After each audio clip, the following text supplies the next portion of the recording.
오늘 말씀은 요한계시록 21장 3절에서 8절까지 말씀을 알파와 오메가라는 제목으로 말씀을 살펴보도록 하겠습니다. 요한계시록 21장 3절에서 8절까지 말씀을 우리가 교대로 제가 먼저 읽고 여러분들이 읽는 방식으로 교독을 하도록 하겠습니다. 마지막 절 8절은 같이 읽도록 하겠습니다. 내가 들으니 보좌에서 큰 음성이 나서 이르되 보라, 하나님의 장막이 사람들과 함께 있음에 하나님이 그들과 함께 계시리니 그들은 하나님의 백성이 되고 하나님은 친히 그들과 함께 계셔서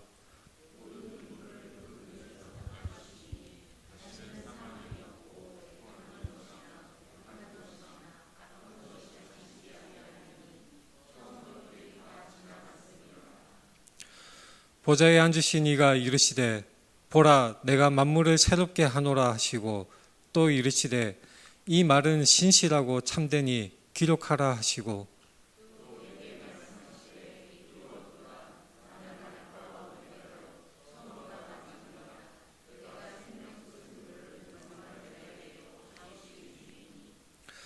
이기는 자는 이것들을 상속으로 받으리라. 나는 그의 하나님이 되고 그는 내 아들이 되리라. 같이 읽겠습니다.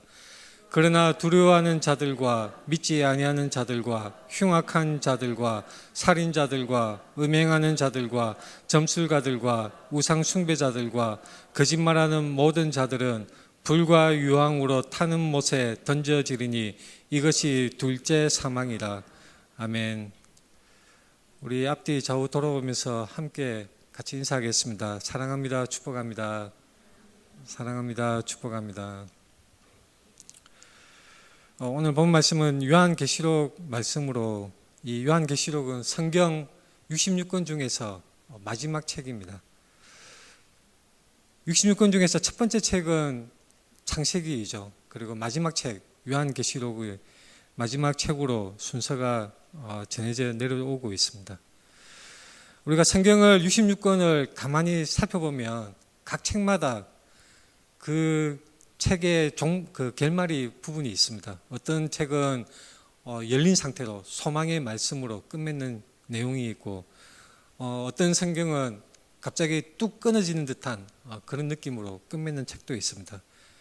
그런데 요한계시록은 완전한 결말, 온전한 결말을 말씀하고 있고, 그 결말은 66권 중에 한 책으로서 요한계시록을 끝맺는 것뿐만 아니라 전체 성경 모든 말씀, 66권 전체 말씀의 끝부분, 결말 부분에 해당하는 말씀인 것입니다. 그래서 요한계시록은 특별한 책입니다. 아주 특별한 역할을 하는 것이죠. 창세기로부터 시작해서 하나님의 구속 사역이 쭉 어떻게 하나님께서 실행하시고 그 약속을 이루어 가시는가, 그리고 장차 예수 그리스도가 재림으로 다시 오실 때에, 심판적으로 다시 오실 때에 어떻게 될 것인가를 요한계시록에서 선명하게 나타내고 있는 것입니다. 그런데 이 요한계시록을 바르게 해석하고 그 의미를 바르게 이해하기 위해서는 굉장히 조심해야 합니다.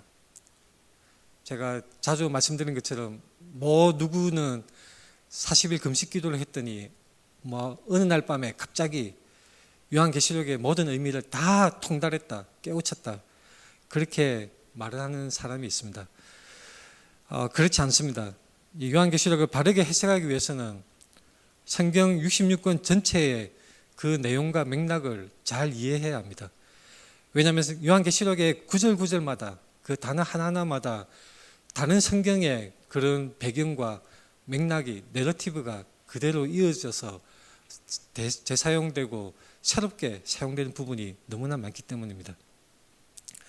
결코 금식기도 하룻밤 새에 그 의미를 다 깨우치는 그런 방식으로 이해할 수 있는 성경이 아닙니다. 결코 아닙니다. 사도 요한이 기록한 요한계시록은 묵시문학 형태로 종말에 관한 말씀으로 매우 조심해서 해석해야 하는 것입니다. 상징이 굉장히 많고 비유가 굉장히 많습니다. 그래서 함부로 그것을 해석하여서 우리가 사는 현실에 무슨 백만은 무엇을 의미하고 붉은색은 공산주의를 의미하고 이런 식으로 함부로 대입해서 해석하는 것은 성경을 왜곡하는 것이고 자의적으로 잘못 해석하는 것입니다. 성경을 특히 요한계시록을 해석하기 위해서는 먼저 성령님의 도우심이 있어야 하고, 또한 다른 성경의 여러 가지 말씀에 대한 상세한 지식이 필요로 하는 것입니다. 많은 교회들이 요한계시록을 좀 피하는 경향이 있죠. 저도 요한계시록이 본문으로 되는 설교를 할 때 굉장히 조심스럽습니다. 왜냐하면 굉장히 어려운 데다가 자칫 잘못 얘기하면 전혀 엉뚱한 방향으로 잘못 나아가기 쉬운 것이 요한계시록인 것입니다. 그러나 우리가 요한계시록도 성경 66권 중에 하나님의 말씀으로서 힘쓰고 배우고 그것을 연구해야 합니다. 우리가 잘 가르쳐야 합니다. 많은 교회들이 이것을 게을리 해왔기에 수많은 이단들이 요한계시록을 가지고 많은 사람들을 미혹하는 그런 상황에 처해져 있습니다. 요한계시록 말씀을 왜곡하고 엉뚱하게 해석해서 교주 자신에게 해당되는 것처럼 그렇게 적용을 하고 사람들을 미혹하는 것입니다. 수없이 많은 이단들이 요한계시록을 이용을 합니다. 자기들의 교리에 맞추어서 자기들 이단 교주의 그 적용을 시켜서 자기가 재림 예수라고, 자기가 하나님이라고 그렇게 주장하는 사람들이 너무나도 많이 있는 것입니다. 우리가 요한계시록을 읽고 공부하고 가르치고 배우는 이유는 여러 가지가 있습니다. 그 중에 제일 중요한 이유, 요한계시록이 직접 우리에게 말씀하고 있습니다. 계시록 1장 3절에 이 예언의 말씀을 읽는 자와 듣는 자와 그 가운데 기록한 것을 지키는 자는 복이 있나니 때가 가까움이라. 무슨 때가 가깝다는 것입니까? 바로 마지막 때가 가깝다는 말씀입니다. 그래서 기록한 것을 지키는 자, 믿음을 지키는 자, 복이 있다고 말씀을 합니다. 요한계시록은 예수 그리스도의 계시로 반드시 속히 일어날 일들을 그 종들에게 보이시려고 천사를 보내어서 사도 요한에게 알게 하신 것을 기록한 책입니다. 사도 요한이 듣고 본 것을 기록한 것입니다. 우리는 이 말씀을 잘 연구하고 읽고 듣고 배우고 그것을 지켜야 합니다. 얼마 전에 나눠드린 책갈피, 책에 꽂아놓는 책갈피에 여러 가지 말씀이 나와 있는데, 하나님의 말씀을 그런 책갈피에 그냥 책에 꽂아둔다든가 나무 토막에 멋진 성구 말씀으로 여러 가지 성경 말씀을 새겨서 집에 걸어두는 인테리어 장식으로 그렇게 집안에 두는 사람들 많이 있습니다. 그렇게 말씀을 가까이 전시하고 집안을 꾸미고 하는 것도 좋습니다. 그러나 그것으로 끝나면 안 됩니다. 때가 가깝기 때문에 말씀을 우리에게 적용하고 말씀을 지켜야 하는 것입니다. 종말의 때가 가까이 있습니다. 우리 주님이 재림하시는 마지막 때가 가깝습니다. 또한 우리 인생의 끝이 가깝습니다. 인생이 계속될 것처럼 여겨지시나요? 누구나 다 그렇게 여겨지기도 합니다. 그러나 사람의 인생은 금방입니다. 유치원 시절에 저는 오뎅을 먹던 기억이 선명하게 어제 일처럼 기억이 되지만 벌써 50년이 지났습니다. 주님이 금방 우리를 부르실 수도 있지만 주님이 허락하신다면 앞으로 수십 년도 더 살게 될 터인데, 그러나 그것도 금방입니다. 풀은 마르고 꽃은 시드나 우리 하나님의 말씀은 영영이 설 것입니다. 영혼을 사모하는 마음, 하나님을 사랑하는 마음이 바로 우리 인생의 소망인 것입니다. 본문에서 알파와 오메가 이런 표현이 나옵니다. 처음과 마지막, 알파와 오메가. 이상한 표현이죠. 이게 무슨 뜻일까요? 이것이 누구를 말씀하는 것일까요? 알파와 오메가라는 것은 헬라어 철자에 말하자면 영어로 치자면 A부터 Z까지라는 뜻입니다. 영어 알파벳에 A부터 Z까지 있는데 A부터 Z까지라고 말하면 바로 처음과 마지막이라는 그런 관용적인 뜻을 가지고 있습니다. 알파와 오메가, 알파와 오메가 무슨 뜻입니까? 처음과 마지막, 처음과 마지막이라는 뜻을 가지고 있는데, 그렇다면 이것이 무엇을 성경에서는 가리키는 말일까요? 이 처음과 마지막이라는 표현은 계시록에 갑자기 튀어나오는 말씀이 아닙니다. 계시록에서 등장하는 많은 표현들과 많은 구절들이 다른 성경, 구약 성경이나 다른 성경의 여러 가지 맥락에서 나오는 말씀들이죠. 이사야서 44장에 이런 말씀이 있습니다. 이스라엘의 왕인 여호와 이스라엘의 구원자인 만군의 여호와가 이같이 말하노라. 나는 처음이요 나는 마지막이라. 나 외에 다른 신이 없느니라. 처음이요 마지막, 바로 이것은 하나님에 대한 호칭인 것입니다. 이사야서 48장에 야곱아 내가 부른 이스라엘아 내가 들으라. 나는 그니 나는 처음이요 또 나는 마지막이라. 처음이요 마지막이라는 이 표현은 바로 거룩하신 하나님에 대한 호칭으로 기록이 되어져 있습니다. 이 이사야서의 이 말씀, 이 표현대로 그대로 사용이 되어서 계시록에서 똑같이 사용이 되고 있는 것입니다. 계시록 1장 8절에 이렇게 말씀되고 있습니다.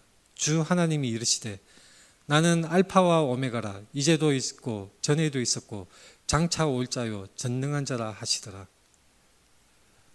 처음이요 마지막, 알파와 오메가, 바로 전능하신 하나님에 대한 호칭인 것입니다. 계시록 1장 17절에서도 이런 말씀이 있습니다. 나는 처음이요 마지막이니. 1장 17절 후반절에 두려워하지 말라. 나는 처음이요 마지막이니. 2장 8절에서도 처음이요 마지막이요 죽었다가 살아나신 이가 이르시되 이렇게 말씀하고 있습니다. 처음이요 마지막이라는 것은 하나님을 호칭하는 말인데 이 계시록에서는 이것이 또한 주 예수 그리스도에게도 사용이 되고 있는 것을 우리는 관찰할 수가 있는 것이죠. 요한계시록을 우리가 가만히 읽어보면 하나님 아버지와 주 예수 그리스도 그리고 성령님이 말씀하시는 장면이 아주 절묘하게 그렇게 기록되어져 있습니다. 하나님 아버지가 말씀하는 것 같다가 어느새 주 예수 그리스도가 말씀하는 것으로 나타나고 주 예수 그리스도가 말씀하시는가 싶은데 어느새 성령이 말씀하는 것으로 그렇게 표현되고 있는 것입니다. 삼위일체 하나님이 각 위격이 이렇게 말씀하는 것이 아주 절묘하게 나타나 있는 것이 요한계시록의 기록 방식입니다. 성부 하나님, 성자 하나님, 성령 하나님, 이 삼위일체 하나님이 말씀하시는데 요한계시록에서 그것이 가장 멋지고 아름답게 표현되어 있습니다.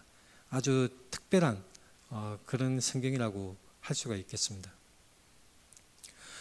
본문에서 하나님이, 우리 주님이 무엇을 행하셨습니까? 우리 하나님이 무엇을 행하셨습니까? 보좌에 앉으신 우리 주님 무엇을 행하셨습니까? 하나님이 이렇게 말씀하시죠. 이루었도다. 보좌에 앉으신 이가 이루었도다. 우리 주님이 만물을 새롭게 하십니다. 보좌에 앉으신 이가 이르시되 보라 내가 만물을 새롭게 하노라 하시고 이 말은 신실하고 참되니 기록하라. 그리고 이루었다다 그렇게 말씀을 하시는 겁니다. 하나님이 만물을 새롭게 하십니다. 새하늘과 새 땅으로 새롭게 하시고 하나님의 백성들을 또한 새롭게 하십니다. 우리 죄인들을 새롭게 하여 주십니다. 그런데 이 새롭게 하시는데 이 표현, 6절 표현에 또 내게 말씀하시되 이루었도다. 이 이루었도다. 이것은 하나님이 행하셨다. 하나님이 무언가를 하셨다는 말씀인데 이것이 굉장히 의미심장한 표현입니다. 계시록 16장에서도 이런 표현이 나오죠. 일곱째 천사가 그 대접을 공중에 쏟음에 큰 음성이 성전에서 보좌로부터 나서 이르되 되었다 하시니. 자, 이 표현이 나오고 굉장히 또한 중요한 표현이 있습니다. 요한복음 19장 30절에 이런 말씀이 있습니다. 테텔레스타이 다 이루었다. 예수께서 십자가상에서 신포도주를 받으신 후에 이르시되 다 이루었다 하시고 머리를 숙이시니 영혼이 떠나가시니라. 요한복음 19장 30절의 말씀은 바로 그리스도가 하신 말씀입니다.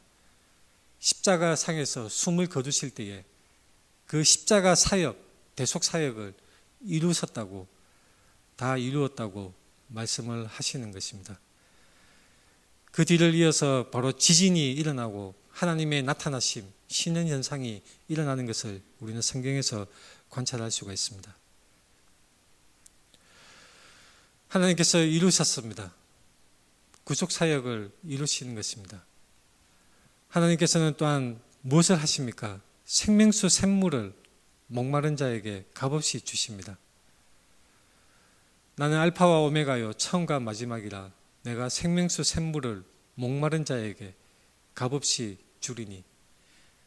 이 물을 주신다는 이 개념은 성경에서 굉장히 자주 나오는 내용이죠. 이사야서 55장에도 그런 말씀이 있습니다. 너희 모두 목마른 자들아 물로 나오라. 값없이 와서 포도주와 젖을 사라. 하나님께서 목마른 자들아 물로 나오라. 하나님께서 물을 주시겠다. 생명수 샘물을 주시겠다고 말씀합니다. 이 하나님께로부터 나오는 생명수, 하나님께로부터 나오는 물, 이것은 하나님의 은혜이고 세상을 적시는 물입니다. 이것은 창세기 2장에서부터 그 개념이 나와 있습니다. 강이 에덴에서 흘러나와 동산을 적시고 거기서부터 갈라져 내 근원이 되었으니. 하나님께서는 이 물을 공급하여 주시는데 가장 극명하게 구체적으로 나타난 부분이 있죠. 출애굽기 17장 말씀에 이 백성들이 목이 말랐을 때 바로 반석에서 물이 나오게 하시는 장면이 있습니다. 출애굽기 17장에 내가 호렙산에 있는 그 반석 위 거기서 내 앞에 서리니 너는 그 반석을 치라. 그곳에서 물이 나오리니 백성이 마시리라.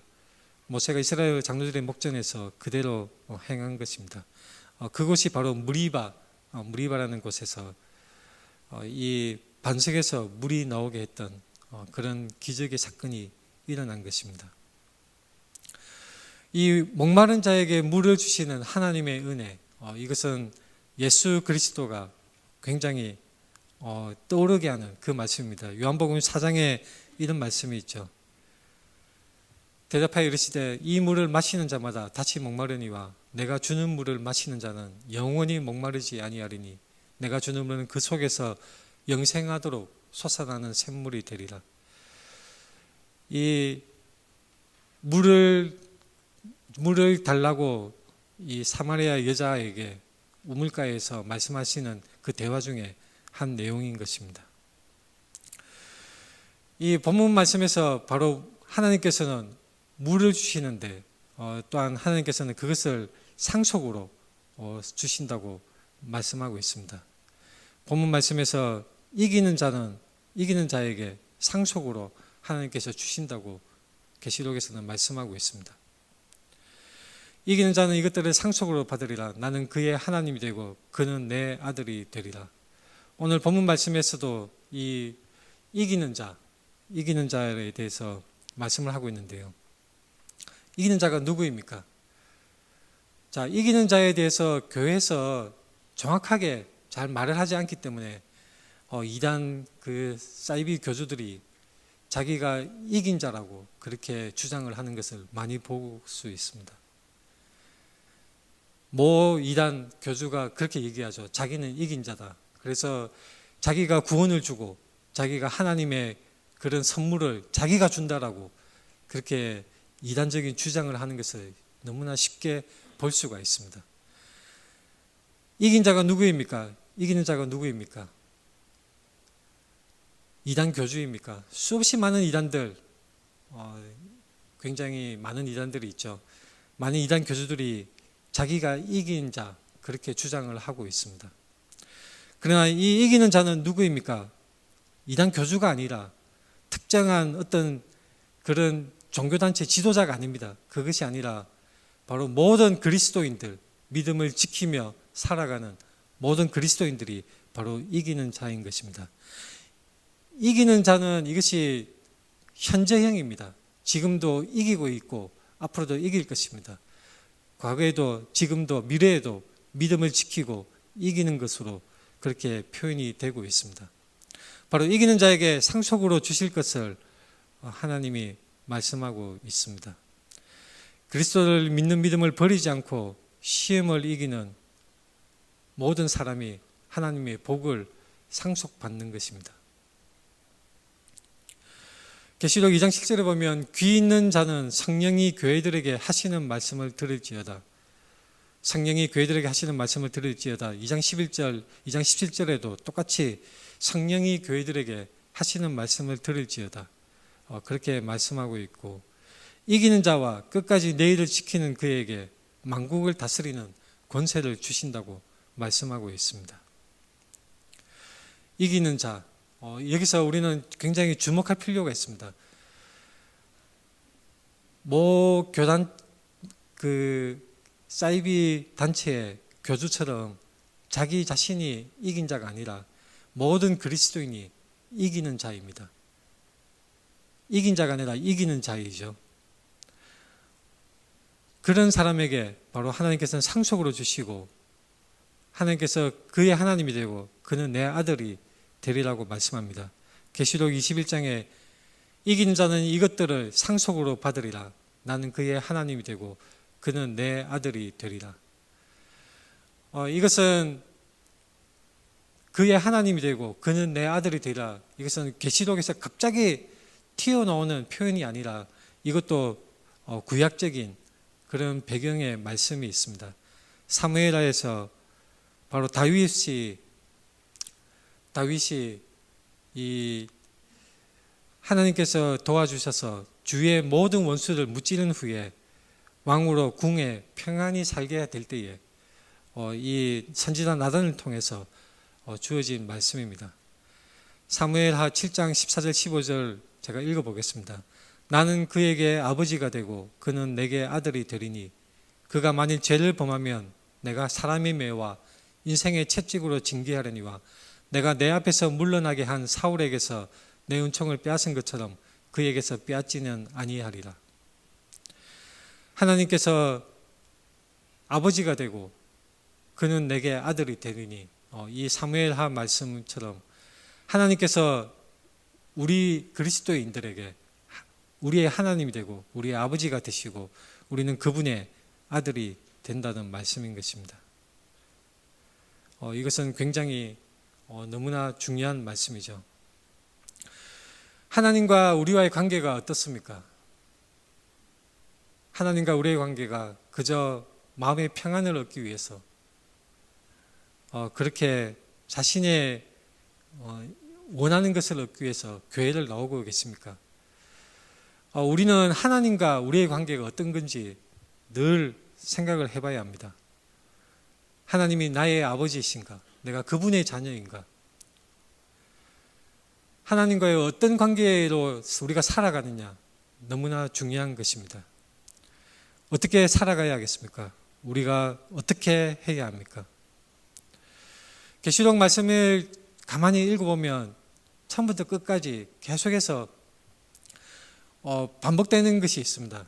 마치 끝이 나는 것 같은데 다시 또 시작이 되고 다시 또 시작이 되고. 그래서 제가 예전에 말씀드린 적이 있습니다. 계시록의 구조는 선형적인 그런 구조가 아니라 스파이럴, 그러니까 소용돌이 치는 것처럼 계속 반복해서 점점 더 그 주제가 깊어지고 확대되어가는 그런 구조로, 입체적인 구조를 가지고 있다는 그런 말씀을 드린 적이 있습니다.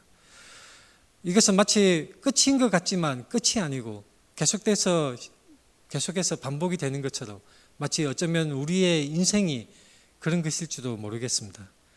마치 우리의 인생이 이제 끝이다라고 생각되지만, 이제 우리가 종착역에 도달했다고 생각이 되지만, 주님은 여전히 아직 오시지 않고 끝은 아직 오지 않지만 그 끝은 굉장히 임박한 상태, 바로 그것이 벌써 그러나 아직이라는 그 개념인 것입니다.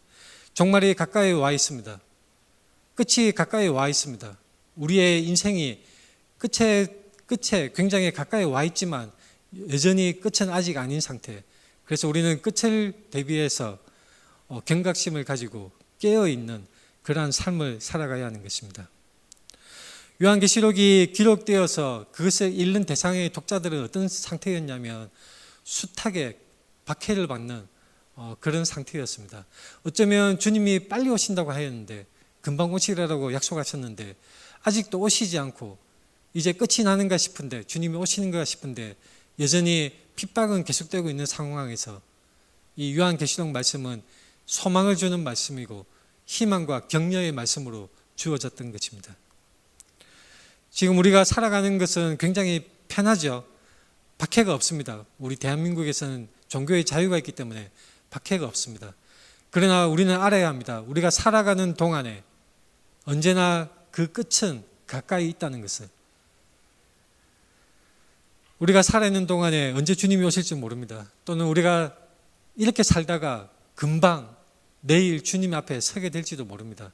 우리의 목숨이, 우리의 인생이 언제 끝날지 그 누구도 알 수가 없기 때문입니다. 중요한 것은 어떻게 해야 합니까? 현재형으로 지금 우리가 어떻게 해야 합니까? 믿음을 버리지 않고 시험을 이겨 나가야 합니다. 믿음을 지켜야 합니다. 바로 이것이 요한계시록에서 누누이 강조하는 내용인 것입니다. 그러한 믿음을 버리지 않고 시험을 이기는 모든 사람에게 하나님께서 복을 상속하여 주십니다. 복을 상속하여 주십니다. 유업을 주십니다. 근데 이 표현이 참 특이하죠. 왜 상속이라는 말을 썼을까요? 왜 상속이라는 말을 썼을까요? 우리는 탕자의 이야기를 떠올릴 수가 있습니다. 탕자가 자기 아버지가 아직 살아있을 때에 아버지의 재산을 갖고 싶어서 달라고 해서 그것을 흥청망청 써버리게 됩니다. 나중에 그것을 뉘우치고 아버지 앞에 나아갈 자격이 없음을 깨닫고 나를 그저 종으로서 대해주셨으면 감사하다고 그렇게 생각을 하게 되는 것이죠. 그러나 그 아버지가 멀리서 그 아들을 기다리고 발견했을 때 달려나가서 입을 맞추고 가락지를 끼우고 좋은 옷을 입히고 잔치를 벌이게 되는 것입니다. 아버지의 가진 것을 아들에게 그대로 주시는 그런 아버지의 모습, 탕자의 아버지의 모습, 바로 이것은 우리에게 많은 것을 생각하게 합니다. 우리는 죄로 인해서 실패했던 사람이죠. 인류의 대표 아담이 선악을 알게 하는 나무를 따먹음으로 말미암아 하나님의 계명을 어김으로 말미암아 타락하고 죄에 빠져들게 되었습니다. 처참하게 실패하고 만 것입니다. 그러나 예수 그리스도가 진정한 사람이신 예수 그리스도, 동시에 하나님의 아들, 하나님이신 예수 그리스도가 이 유혹을 뿌리치고 시험을 이기셨을 뿐만 아니라 십자가 대속 사역을 완성하시고 다 이루어 주신 것입니다. 우리는 어떻게 살아가야 합니까?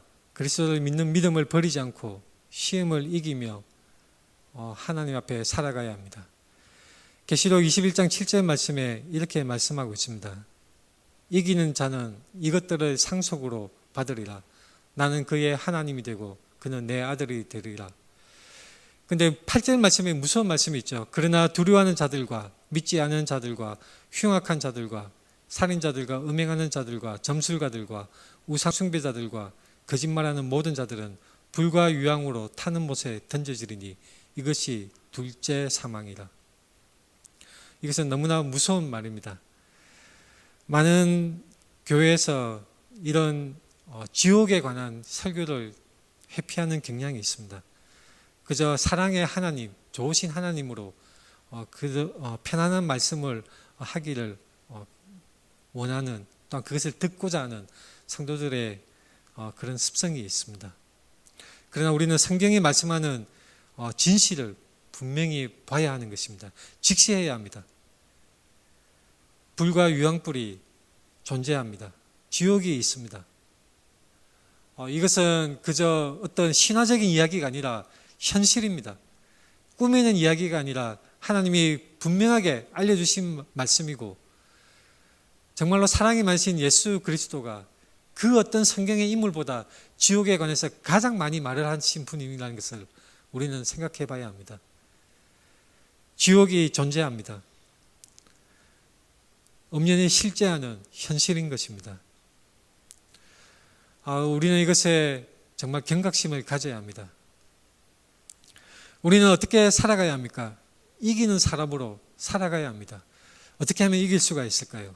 어떻게 하면 세상에서 수많은 유혹과 또한 때로는 환난을 겪고 믿음으로 인해서 여러 가지 시련이 있을 수 있을 텐데 우리는 어떻게 그것을 이길 수가 있습니까?